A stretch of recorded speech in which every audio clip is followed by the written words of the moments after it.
ओम ज्ञानतिमिरान्धस्य ज्ञानञ्जनशलाकया चक्षुरुन्मिलितं येन तस्मै श्रीगुरुवे नमः। श्रीचैतन्यमनोभीष्टं स्थापितं येन भूतले स्वयं रूप कदा मह्यं ददाति स्वपदाकितं। वन्देऽहं श्रीगुरु श्रीयुतः पदकमलं श्रीगुरून् वैष्णवांश्च। नमो विष्णुपादाय कृष्णपृष्ठाय भूतले श्रीमते भक्तिवेदान्तस्वामिनीति नामिने। नमस्ते सरस्वती देवे गौरवाणी प्रचारिणे निर्विशेष शून्यवादी पाश्चात्यदेशतारिणे। नमो महावदन्याय कृष्ण प्रेम प्रदायते कृष्णाय कृष्ण चैतन्य नामिने गौरतीशे नमः। हे कृष्णा करुणा सिंधु दीनबंधु जगत्पते गोपेश गोपिका कांत राधा कांत नमस्ते। तप्त कांचन गौरांगी राधे वृंदावनेश्वरी ऋषभानुसुते देवी प्रणमामि हरिप्रिये। वाञ्छाकल्पतरुभ्यश्च कृपा सिन्धुभ्येव च पतितानां पावनेभ्यो वैष्णवेभ्यो नमो नमः। जय श्री कृष्ण चैतन्य प्रभु नित्यानंद श्री अद्वैत गदाधर श्रीवासादि गौरभक्तवृंद। हरे कृष्णा कृष्णा कृष्णा हरे हरे, हरे राम राम राम हरे हरे। हरे कृष्णा। तो आप सब लोगों का स्वागत है आज के संध्याकालीन प्रोग्राम में। पिछले सैटरडे हमारा प्रोग्राम हुआ नहीं था क्योंकि हम लोग कहाँ गए हुए थे, देहू धाम गए हुए थे। आप में से कितने लोग आए थे देहू पिछले सैटरडे? कितने लोग देहू आए थे? ओके, और बहुत सारे नहीं आए थे, और जो आए थे वो अभी हैं नहीं ना, या वो अब तक पहुँचे नहीं है प्रोग्राम में। तो अभी ये जो पीरियड है अभी से लेकर पूरा का पूरा जन्माष्टमी या राधाष्टमी, ये इस्कॉन में फेस्टिवल टाइम से ये जो है ये उत्सव का समय चल रहा है। अलग अलग प्रकार के उत्सव सीरियली आने वाले हैं, एक ही साथ आने वाले हैं, और उन उत्सव को हम अलग अलग तरीके से क्या करने वाले हैं, मनाने वाले हैं। पहले अगर आप देखेंगे कि मनुष्य के जीवन में उत्सव की आवश्यकता है क्या, अलग अलग प्रकार के फेस्टिवल्स हो, उत्सव हो, उनकी आवश्यकता है, तो डेफिनेटली मनुष्य के जीवन में फेस्टिवल्स की आवश्यकता होती है, उत्सव की आवश्यकता होती है। क्यों आवश्यकता होती है? क्योंकि प्राय आप देखेंगे कि एक ही प्रकार का जीवन जीते जीते व्यक्ति क्या हो जाता है, हताश हो जाता है। आपने देखा होगा कि एक ही तरीके की अगर चीज़ें कंटिन्यूसली करते रहो, वही चीज़ बारंबार अगर आप करते रहोगे तो फिर क्या हो जाता है, व्यक्ति हताश हो जाता है, डल हो जाता है, कई सारी चीज़ें होती है उसके साथ, उसका जो उत्साह है वो ख़त्म हो जाता है। और फिर जब व्यक्ति का उत्साह ही ख़त्म हो जाता है क्योंकि वो एक ही चीज़ बारंबार कर रहा था, तो फिर वो चीज़ को व्यक्ति कंटिन्यू नहीं कर सकता है, फिर से पूरे जीवन तक नहीं कर सकता है। तो ऐसी चीज़ों से उसकी मानसिकता को बाहर निकालने के लिए क्या किए जाते हैं, उत्सव की आवश्यकता होती है। अलग अलग प्रकार के उत्सव की आवश्यकता होती है। ये उत्सव अगर व्यक्ति के जीवन में घटित होते रहेंगे तो उसका उत्साह वैसे ही बना रहेगा। अगर उत्सव नहीं रहेंगे तो उसका उत्साह क्या हो जाएगा, नष्ट हो जाएगा। इसलिए उत्साह बनाने के लिए हमारे संस्कृति में कई सारे प्रकार के उत्सव हैं, उत्सव क्या कर रहे हैं? तो ये उत्सव, जैसे आप कभी कॉर्पोरेट वर्ल्ड में या किसी कंपनी में काम कर रहे होंगे तो कंपनी अपना काम तो कभी रोकती नहीं है, लेकिन फिर भी उसके बीच में कुछ ना कुछ चीज़ें ऐसी रखी जाती है, वो व्यक्ति को उसी काम को एक अलग ढंग से करने के लिए क्या करते हैं, मोटिवेट करते हैं। हाँ, उसी काम को क्या करते हैं, अलग ढंग से करने के लिए मोटिवेट करते हैं। फिर चाहे एक छोटा फंक्शन रखे जाएँ, गैदरिंग्स रखे जाएँ। अगर आप कितने लोगों ने कोई कंपनी का फंक्शन गैदरिंग अटेंड किया है ना? आप लोगों में से बहुत सारे लोगों ने, कंपनी में आपके ऑफिस में फंक्शन या गैदरिंग होता है, उसमें कुछ अलग डिस्कशन होता है क्या? नहीं होता। डिस्कशन वो काम के संबंध में ही होता है, लेकिन तरीका अलग बना देते हैं। क्या करते हैं, तरीका अलग बना देते हैं। हो सकता है आपके डेस्क के ऊपर बैठ के आप काम कर नहीं रहे होंगे, एक सजाया धजाया हॉल रहेगा, लेकिन उसके ऊपर उसके अंदर भी आने के बाद क्या करेंगे, डिस्कशन काम का ही करेंगे कि ये मेरे टास्क है, ये है, वो है, एक अलग ढंग से आपको बताया जाएगा। हो सकता है थोड़ा आपको क्या किया जाएगा, पार्टी दी जाएगी, 2 चॉकलेट्स एक्स्ट्रा दिए जाएंगे, या कुछ ऐसी चीज़ें कहीं होगी, वहाँ पे कुछ खाना दिया जाएगा। लेकिन बेसिकली क्या किया जा रहा है, ये सब करने के बाद तो कंपनी का टारगेट यही है कि उस व्यक्ति को मोटिवेट करो, वो काम वो जीवन भर करता रहे। उसको क्या कर रहे हैं, उसको उत्साह दिला रहे हैं, उसको मोटिवेट कर रहे हैं, क्या करने के लिए, वही कार्य करने के लिए। कुछ नई चीज़ नहीं कर रहे हैं, वो वही कार्य करने के लिए उसको उत्साहित कर रहे हैं, मोटिवेट कर रहे हैं कि आप ये काम क्या करते रहो, आगे जीवन भर कंटिन्यू करते रहो। ऐसा ही किया जाता है, अन्य कुछ चीज़ नहीं रहती है। तो वैसे ही वही चीज़ों को मोटिवेट करने के लिए, वही चीज़ों को आगे बढ़ाने के लिए एक अलग ढंग से रिप्रेजेंट किया जाता है, उसको उत्सव कहा जाता है ना। फिर वो उत्सव के कुछ कारण हो सकते हैं, तो कुछ विशेष कारणों के ऊपर वो उत्सव मनाए जा सकते हैं। जैसे अगर देश प्रेम को मोटिवेट रखना है किसी व्यक्ति के अंदर, तो फिर क्या किया जाता है, इंडिपेंडेंट डे मनाए जाते हैं, उसके साथ साथ अन्य भी कई सारे दिवस होते हैं। सेनाओं को मोटिवेट रखने के लिए सेना दिवस मनाया जाता है, बराबर है। वैसे ही हमारे संस्कृति में कई सारे उत्सवों का पहले से ही प्रावधान किया गया है, पहले से ही वेदों द्वारा उस प्रावधान को क्या है, बनाया हुआ है। अलग अलग तरीके से अलग अलग उत्सवों का प्रावधान पहले से किया हुआ है। वेस्टर्न कल्चर में अगर आप देखोगे, पाश्चात्य संस्कृति में, तो ऐसा कोई प्रावधान या उनके पास कोई उत्सव नाम की चीज़ नहीं थी, उतनी चीज़ नहीं है, क्योंकि उनके पास प्रायः वो यही संस्कृति को पालन करते थे, क्योंकि वैदिक काल में समस्त पृथ्वी भर में क्या कर दिया जाता था, वैदिक संस्कृति का पालन किया जाता था। लेकिन कुछ कारणवश या कुछ ना, सकाले न महता योगो नष्ट परंतप, जैसे जैसे काल बढ़ता गया वैसे वैसे क्या होते गए हैं, योगो नष्ट परंतप, जो ज्ञान है वो क्या होता गया है, नष्ट होता गया है। तो फिर वो ज्ञान नष्ट हो गया है, तो फिर क्या होने लगा, वो लोग भूल गए हैं, संस्कृति भूल गए, तो उनके पास कुछ नहीं रहा। तो फिर उन्होंने अपने डेज बनाने चालू कर दिए ना, अलग अलग क्या कर दिया, नए नए चीज़ों को खुद ही होके इंट्रोड्यूस करने लगे। फिर चाहे वो मदर्स डे हो सकता है, फादर्स डे हो सकता है, या वैलेंटाइन डे, या कई सारे डेज आजकल से, फ्रेंडशिप डे, आम का फलाना ढिमका, बहुत सारी चीज़ें आती हैं। बहुत सारी चीज़ों को क्या करने लगे, वो इंट्रोड्यूस करने लगे ना। स्कूल कॉलेजों में लोगों को क्या करने के लिए, मोटिवेट रखने के लिए भी कई सारी चीज़ें की जाती है, वही चीज़ करने के लिए। वैसे ही हमारी संस्कृति का या धर्म का पालन करने के लिए, या धर्म का पालन करते वक्त अगर व्यक्ति को ग्लानि आ जाए, वो क्या होता है, जैसे भगवद गीता में भी भगवान बोलते हैं ना, धर्म में जब ग्लानि आती है तो भगवान बोले मैं प्रकट होता हूँ ना, ग्लानिर्भवति भारतः यदा यदा ही धर्मस्य। तो धर्म में ग्लानि आती है तो भगवान बोलते हैं कि मैं स्वयं प्रकट हो जाता हूँ।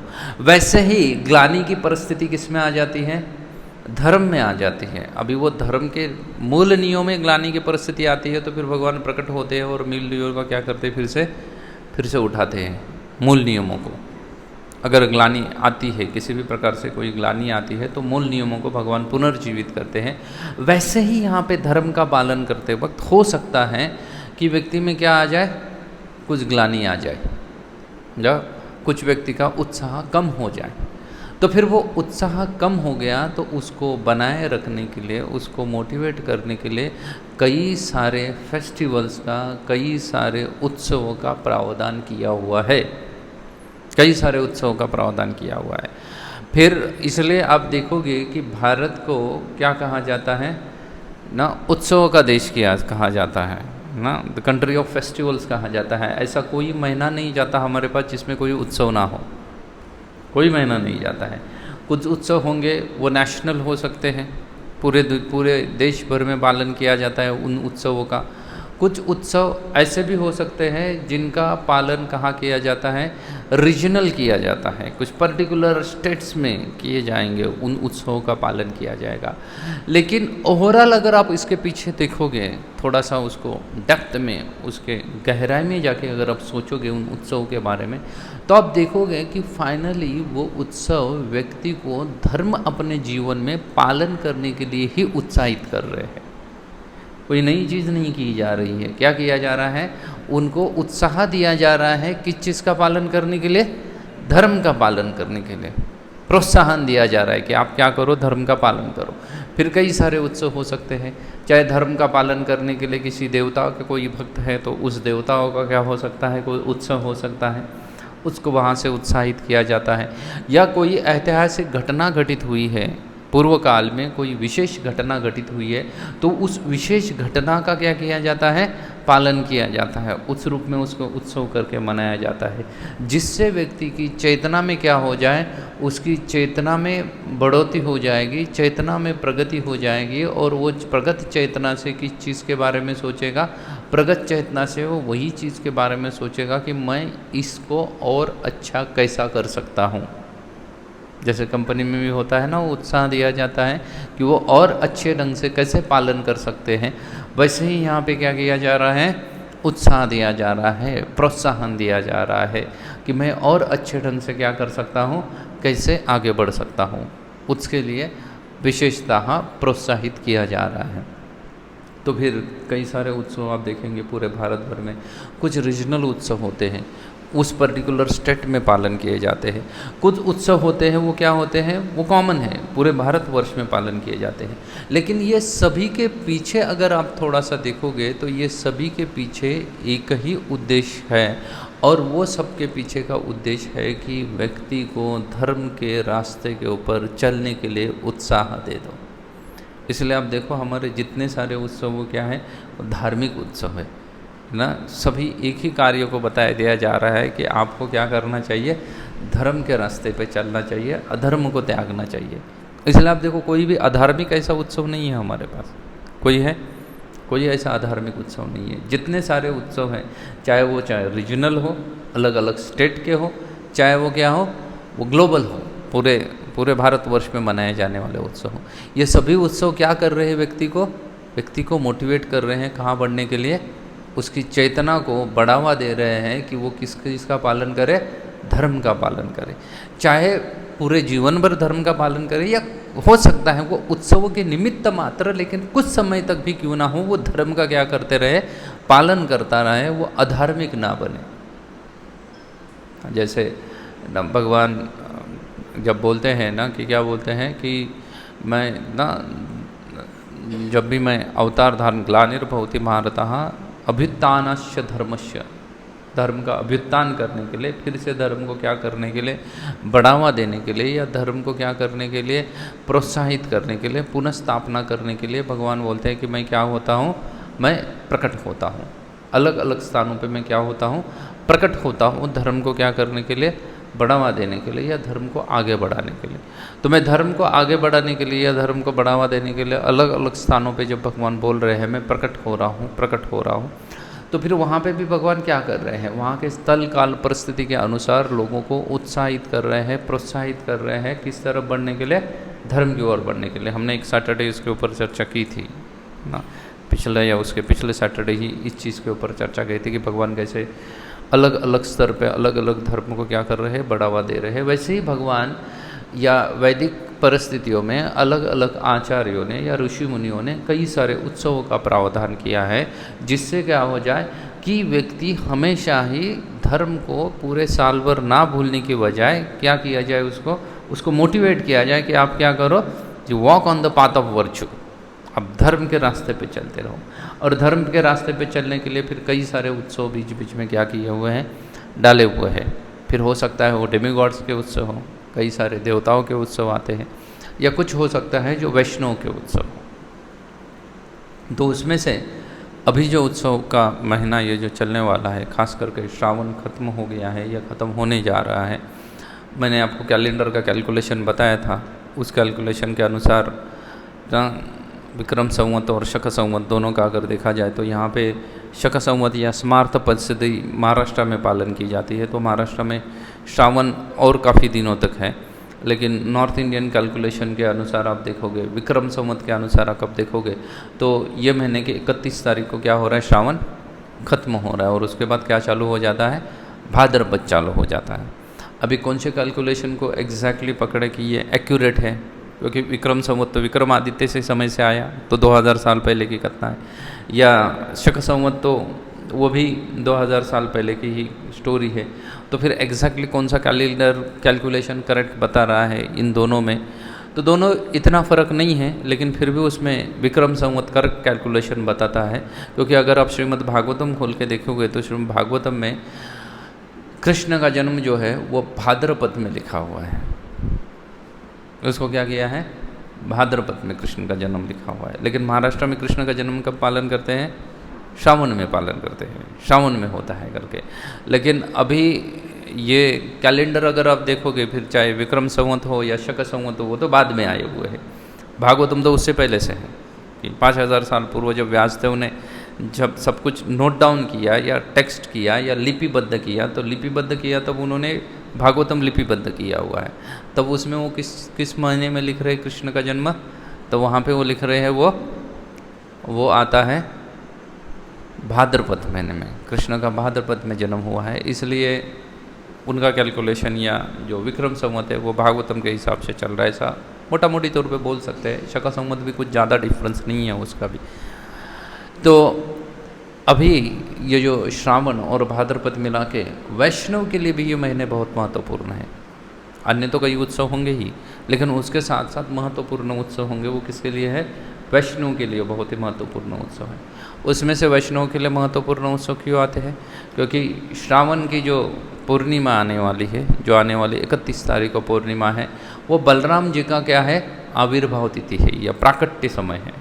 बलराम जी उस दिन क्या हुए थे, प्रकट हुए थे। उसके बस 8 दिन के बाद किन का प्राकट्य आएगा, उसके 8 दिन के बाद भगवान कृष्ण का प्राकट्य आएगा। भगवान कृष्ण ने क्या किए थे, प्रकट हुए थे उसी समय में। तो 31 को है और 7 दिन के बाद 7 तारीख को क्या है, जन्माष्टमी है, तो उनका प्राकट्य आएगा। इसलिए हमारे लिए वो भी बहुत महत्वपूर्ण चीज़ है। उसके बाद अगर आप देखोगे तो कृष्ण जन्माष्टमी के कुछ ही समय बाद ना, लगभग 15 दिन के बाद राधा रानी का प्राकट्य दिन आता है। तो वो प्राकट्य है 24 तारीख को, 24 को राधाष्टमी है हमारे लिए। क्योंकि हम ब्रह्म मत व गौड़ीय संप्रदाय से आते हैं, हर संप्रदाय का अपना एक प्रोमिनेंट रस होता है। एक चीज़ को वो क्या मानते हैं, मूल रस होता है। जैसे हमने 5 रस की चर्चा, आप लोगों ने, कुछ लोगों को पता होगा कि 5 मूल रस हैं, शांत रस, दास्य रस, साख्य रस, वात्सल्य रस और माधुर्य रस, ये 5 विशेष रस है। तो हर संप्रदाय का उनके आचार्यों की शिक्षा होगी कि किसी पर्टिकुलर रस को उन्होंने क्या दिया होगा, प्रोमिनेंस दी होगी, महत्व दिया होगा। किसी पर्टिकुलर रस को थोड़ा सा प्रोमिनेंस दी होगी। तो उसके अनुसार अगर देखा जाए तो ब्रह्म मध्व संप्रदाय है, उसके लिए क्या है, माधुर्य रस बहुत ही महत्वपूर्ण है, या वही प्राप्त करना हमारे जीवन का लक्ष्य है। तो माधुर्य रस अगर देखा जाए तो फिर कृष्ण की 8 सखियाँ भी हैं। तो ये जो अष्ट सखी है, इनका भी जो जन्म है ये राधा रानी के जन्म से आगे पीछे होता है, जस्ट थोड़ा आगे या पीछे मिलके इनका भी जन्म होता है। तो उनका भी जन्म इसी समय में आने वाला है। इसलिए हमारे लिए ये क्या है, एक उत्सव की पर्वणी है ना, कई सारे उत्सव एक साथ आने वाले हैं। इससे हमें क्या लाभ होगा, तो हमें लाभ होगा कि हमारा भक्ति में उत्साह क्या हो जाएगा, उससे बढ़ेगा। भक्ति करने के लिए हमारा क्या बढ़ जाएगा, उत्साह बढ़ेगा। अगर हमारा उत्साह नहीं बढ़ रहा है तो फिर फेस्टिवल मना के कोई फ़ायदा नहीं है। तो उत्साह अगर हमारा बढ़ते रहेगा कोई भी फेस्टिवल बना के लिए, तो फिर हम उस उत्सव को ठीक से मना सकते हैं, नहीं तो हम नहीं मना सकते हैं। क्या आपने देखा होगा उपदेशामृत में श्लोक में पहली चीज़ कही गई है कि उत्साह निश्चयात् धैर्यात्। व्यक्ति को कोई भी कार्य करने के लिए क्या होना चाहिए, उसके हृदय में उत्साह होना चाहिए। अगर उसके पास उत्साह है वो चीज़ करने के लिए, तो फिर वो उसका पूरा बेनिफिट उठा लेता है। अगर उत्साह नहीं है तो उसको बेनिफिट मिलता है, नहीं मिलता है, बराबर ना। इसलिए आप अगर देखिए थोड़ा सा पीछे जाके, कुछ साल पीछे जाइए, 15-20 साल अगर आप पीछे जाके देखेंगे, तो आप जब बच्चे बाल्य अवस्था में थे ना, तो आप दिवाली आदि उत्सव जब आते तो बड़े उत्साहित रहती थी कि दिवाली आने वाली है, ना, कपड़े खरीदने हैं, पटाखे खरीदने हैं, ये खरीदना है, वो खरीदने हैं, उसके बाद पटाखे फोड़ने हैं, मिठाइयाँ बांटनी है, उत्साह रहता था ना, बच्चे सुबह से ही तैयार हो जाते थे। तो इसलिए, लेकिन अभी कुछ सालों के बाद अगर आप देखेंगे तो आपका उत्साह खत्म हो गया है, खत्म हो गया ना। अभी क्या दिवाली और क्या होली एक ही जैसा लगता है। बहुत बार तो है ना, बीवी बोल रही है इसलिए पतिदेव तैयार हो जाते हैं दिवाली के दिन, नहीं तो वो बोलते हैं कि यार ये अच्छा छुट्टी का दिन है, मैं क्या करता हूँ, मैं लुंगी पहन के ही घर में बैठा हूँ, वही अच्छा है, ना बाहर निकलना है, कुछ नहीं है, मैं कुछ समय क्या करूँगा, अकेले में बिताऊँगा। ऐसा ही हो गया है परिस्थिति, लगभग परिस्थिति ऐसी हो गई। तो अभी परिस्थिति ऐसी हो गई है, मतलब आपका वो उत्सव को सेलिब्रेट करने का, वो फेस्टिवल को सेलिब्रेट करने का उत्साह खत्म हो गया। अभी वो फेस्टिवल को ही सेलिब्रेट करने का आपका उत्साह जब खत्म हो गया है, तो फिर आप उसका पूरा लाभ उठा रहे हो क्या? नहीं उठा रहे हो। इसलिए आप अगर देखना कि आपकी अच्छी दिवाली कौन सी आपने मनाई थी, तो आपके बचपन के दिन याद आएंगे। अभी की दिवाली नहीं याद आ रही है। दिवाली तो आपने पिछले साल भी मनाई थी, उसके पिछले साल भी मनाई थी, 5 साल पहले भी आपने दिवाली मनाई थी, लेकिन 5 साल पूर्व की दिवाली आपको याद आ रही है क्या? नहीं आ रही है, क्योंकि आपने उससे बेनिफिट नहीं मिला कुछ, क्योंकि आपने उत्साह से उतने उसको क्या किया नहीं है, सेलिब्रेट नहीं किया। लेकिन आप देखो आपके बचपन की दिवाली आपको याद आ रही है, याद आ रही है ना, वो याद आ रही है, क्योंकि वो आपने क्या किया है, उसको उत्साह के साथ, पूर्ण उत्साह के साथ उसको मनाया है। इसलिए आप उसको क्या कर सकते हो, आपको अभी भी याद आ रहा है, आपने उसका पूरा बेनिफिट डिराइव किया है, पूरा उसका क्या मिटाया है, लाभ उठाया है, इसलिए वो आपको अभी भी याद आ रहा है।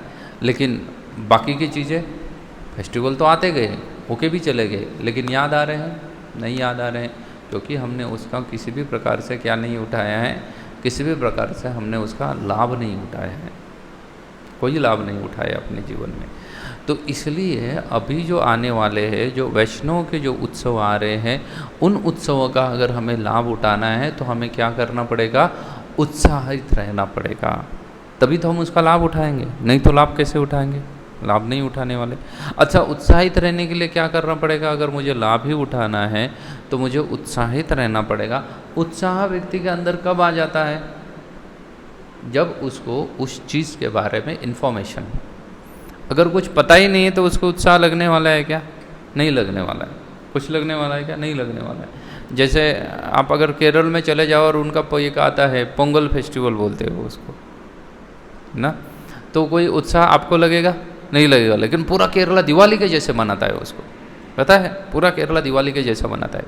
अगर आप यहाँ महाराष्ट्र में तो दिवाली मनाते हैं, आप अगर गुजराती है कोई गुजराती ना, अगर आप गुजरात में जाओगे तो गुजरात में दिवाली इतना ज़्यादा नहीं मनाते हैं ना, वो संक्रांति है उसके आजू बाजू का कोई तो एक उत्सव, संक्रांति बहुत दिवाली की तरह मिठाइयाँ वगैरह सब वो उस दिन मनाएंगे।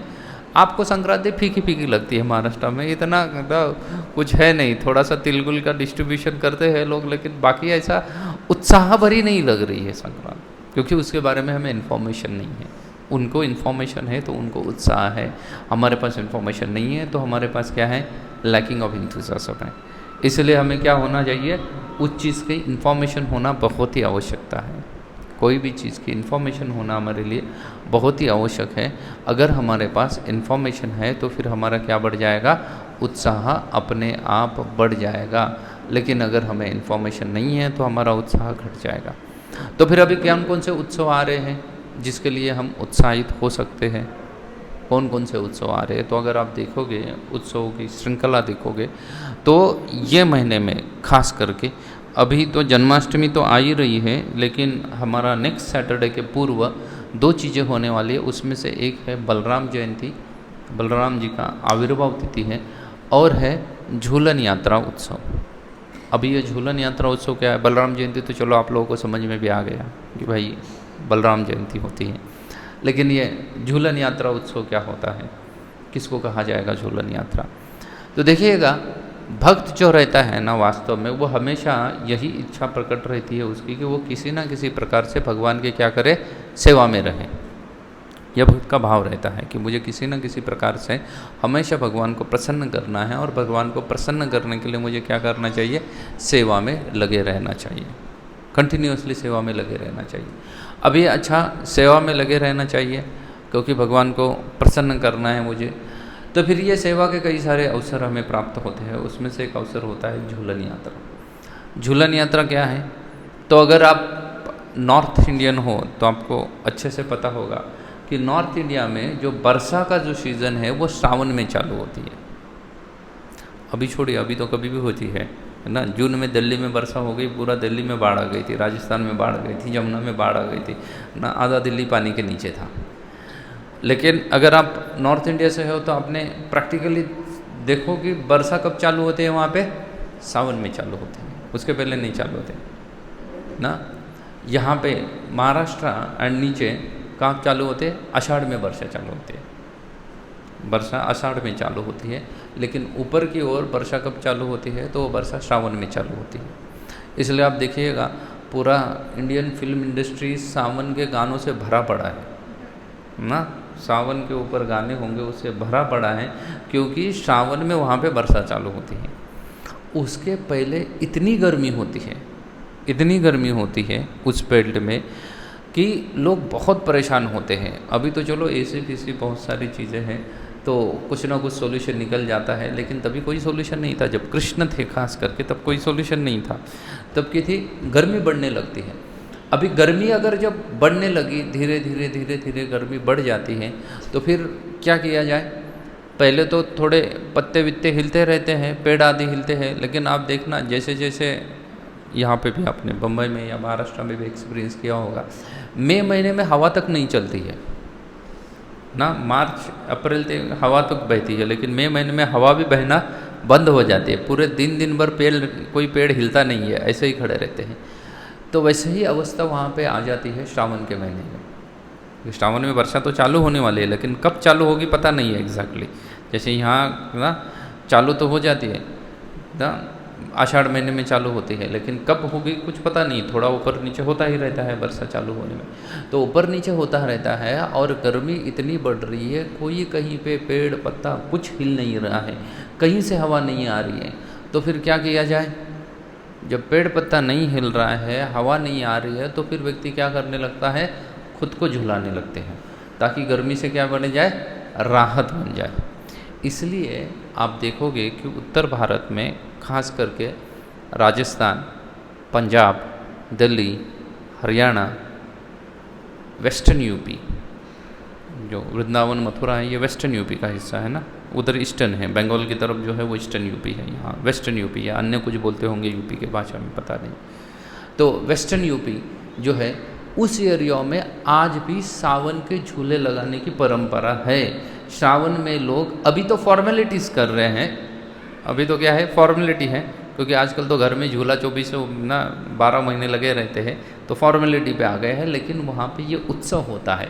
श्रावण के महीने में क्या बांधे जाते हैं? झूले बांधे जाते हैं। अभी फॉर्मेलिटी करके भी लोग बना रहे हैं झूले। गाँव में आप अगर आप जाओगे, खास करके उस एरिया में राजस्थान, पंजाब, हरियाणा या ईस्टर्न यूपी का सेक्शन में अगर आप जाओगे, तो आज भी झूले लगाने की क्या है वहाँ पे परंपरा है। वो सावन का झूले आपने कभी सुना होगा इस बात को कि वहाँ पे झूले लगाने की परंपरा है। किस लिए है? तो उसका मूल उद्देश्य था क्योंकि गर्मी ज़्यादा बढ़ गई है और कहीं कुछ हिल नहीं रहा है, तो फिर खुद ही झूलते रहो ताकि क्या हो जाए? गर्मी कम बढ़ जाए। तो ये परंपरा कब से चली आ रही है? तो 5000 साल पहले कृष्ण भी थे, तभी भी सावन में झूले लगाने की क्या थी? परंपरा थी। किससे बचने के लिए? गर्मी से बचने के लिए। और जब भगवान झूले पे बैठेंगे तो डेफिनेटली जो अन्य ग्वाल बाल या गोपियाँ आदि है वो तो भगवान को सेवा करने की उत्साह है ना उनके अंदर, तो वो सेवा करने के लिए वो क्या करेंगे? भगवान को झूले में बिठा के झुलाएंगे।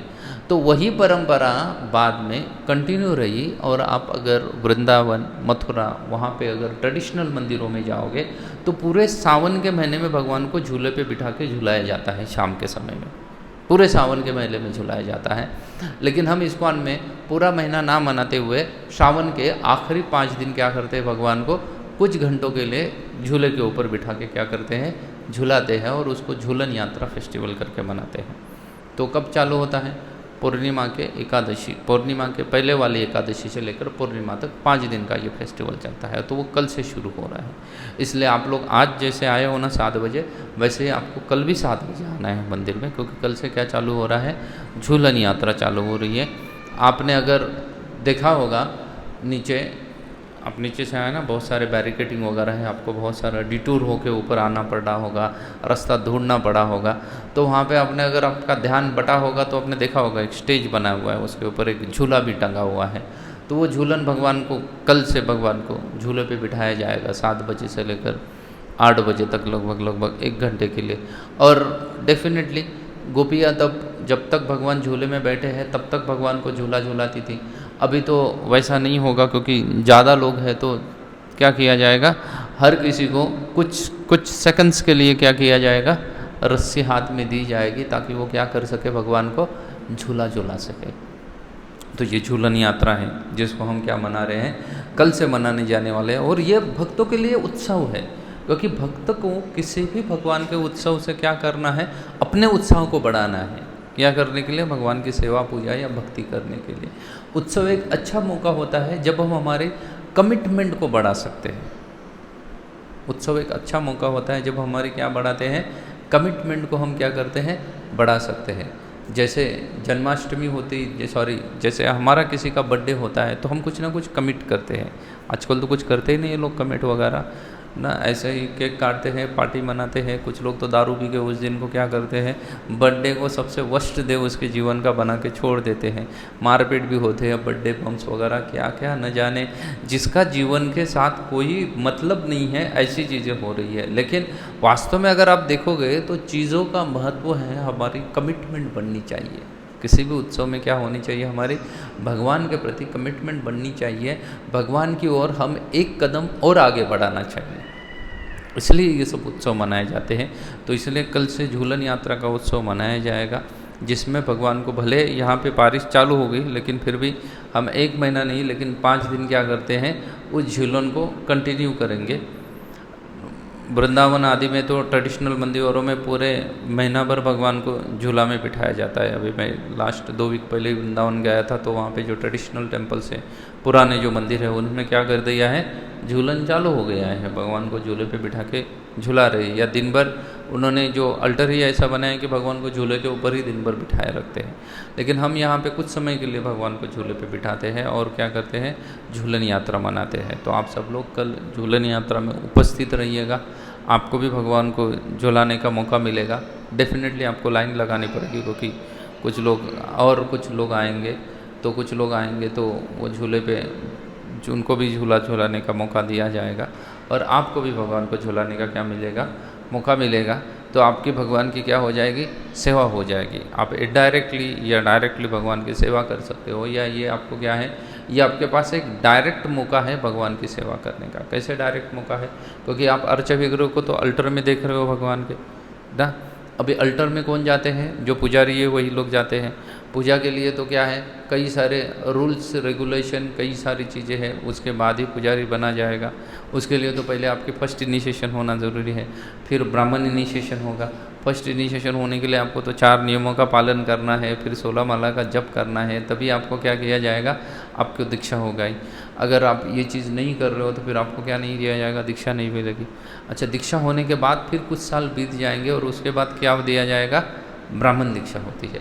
और जिनके पास ब्राह्मण दीक्षा है, गायत्री मंत्र आदि का जो जप करते हैं, वही लोगों को क्या किया जाता है, वही लोग कहाँ कर सकते हैं, भगवान की सेवा करने में अल्टर में प्रवेश कर सकते हैं, अन्य तो नहीं कर सकते हैं।